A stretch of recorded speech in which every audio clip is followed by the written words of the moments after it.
in one single day, in one state that's most definitely not in the Bible Belt, 7,752 people were baptized in California. Well, Mark Francey, the founder of Baptize California, joins us now. So, brother, this is a miracle. This is a move of God. What can you tell us about Baptize California? Man, well, I could say this. If what you're doing is bigger, better, smarter, and cooler than you, you know it can't be you or any of the people doing it. It's got to be God. And it was a sovereign day. It feels like I've been telling a lot of people, it just kind of felt like we were living inside the book of Acts. Felt like we were in pages.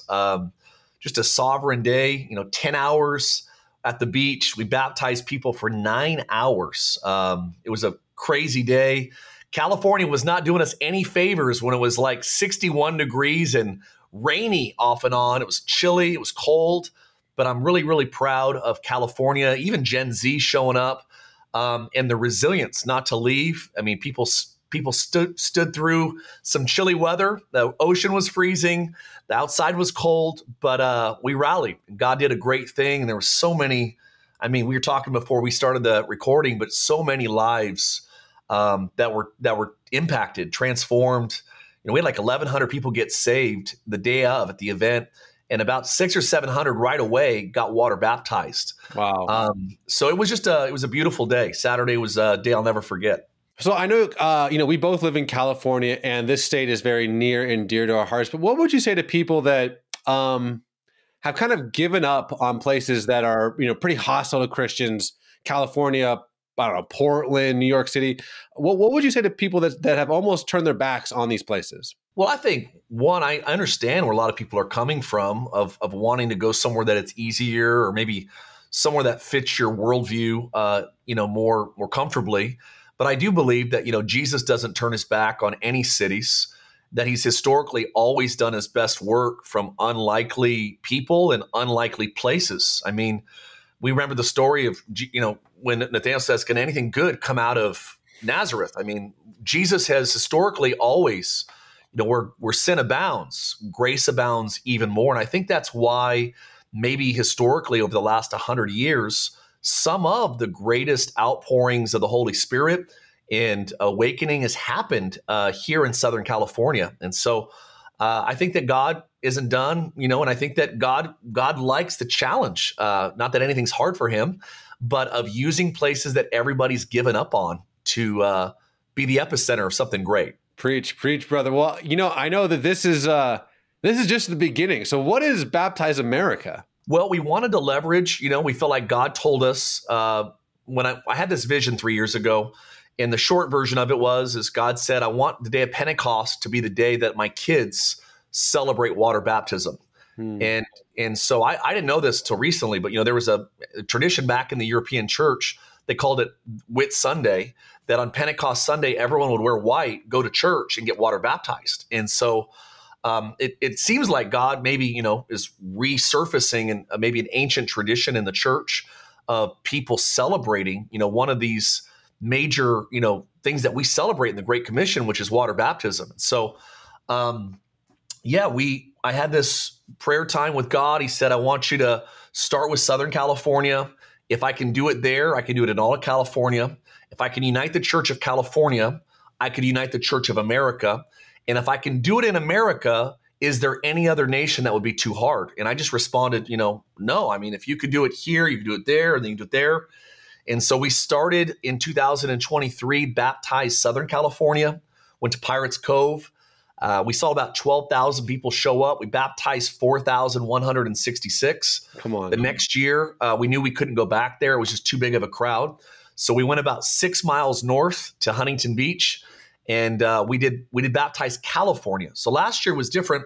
It was on Pentecost Sunday, and we baptized 6,000 and some change at Huntington Beach. But then we had 300 local churches. I think Rhythm might have even been a part of it. But there was 300 churches in every county of California that united in water baptism that day. And we actually showed video footage on the screen at Huntington Beach from the morning services from around California of people getting water baptized. It was really special. So we saw 6,000 in churches and 6,000 at the beach. So just over 12,000 last year on Pentecost Sunday. But this year, our learning curve was we had all this great publicity and people were excited about it. But then they said, well, what's next? And last year, the mistake was there was nothing that was next because we were waiting a year to do it again. So what we learned was if we do the big event 3 weeks to a month before, uniting the church, we can use all of the God-given publicity to point people to the local church and say, hey, you heard about what God did at Huntington Beach. If you're ready to get baptized, go to baptizeamerica.com and find a great local church in your city. We'll have a map of all the churches in America that are closest to them. We have every church, we have every state signed up already. We have hundreds of churches signing up every day right now in every state. And so our goal, I'm a local church pastor. I know the greatest way to make a disciple is to get someone planted in a healthy local church. I think the greatest evangelistic strategy of all time was Jesus sending pastors into cities to start local churches. And so we're going to try to get as many people into local churches as we can on June 8th. And when the local church wins, the kingdom wins. And so we're going to use all this momentum to get people to local churches on June 8th.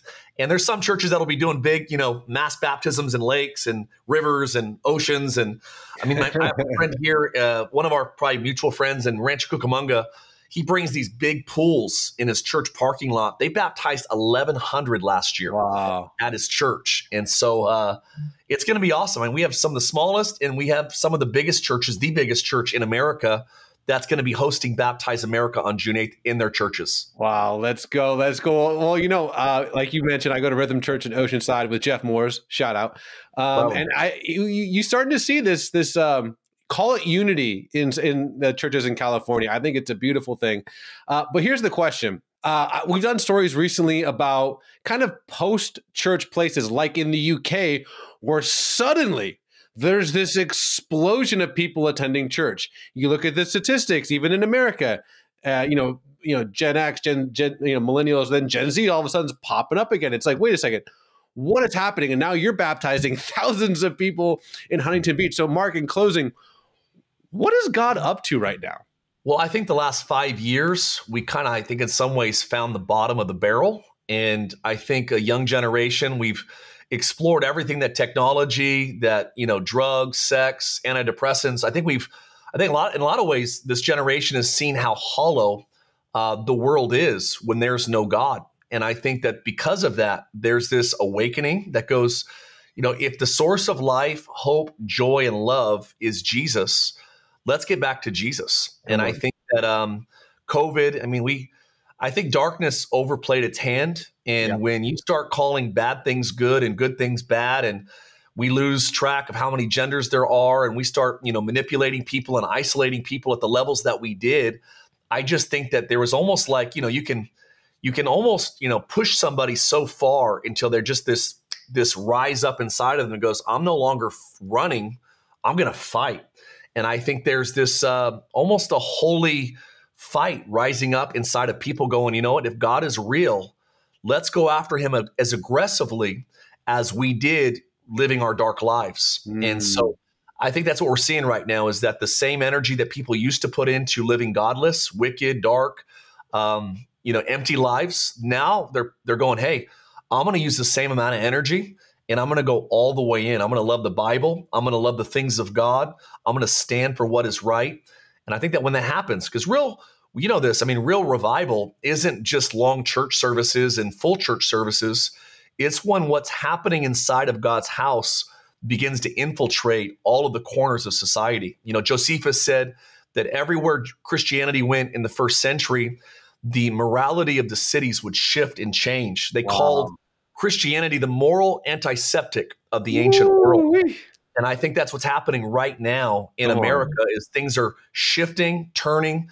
And I think it actually helps that we have a president right now that's not perfect, but actually wants to celebrate faith. I think that hasn't hurt at all either, that there's from the top levels of our government to the bottom, there's this openness right now to the things of Jesus Christ. Well, Mark, we'll have to have you back on to hear more about all this exciting news. This fires me up. But as for now, Mark, thank you so much, my friend. Thank you, my man.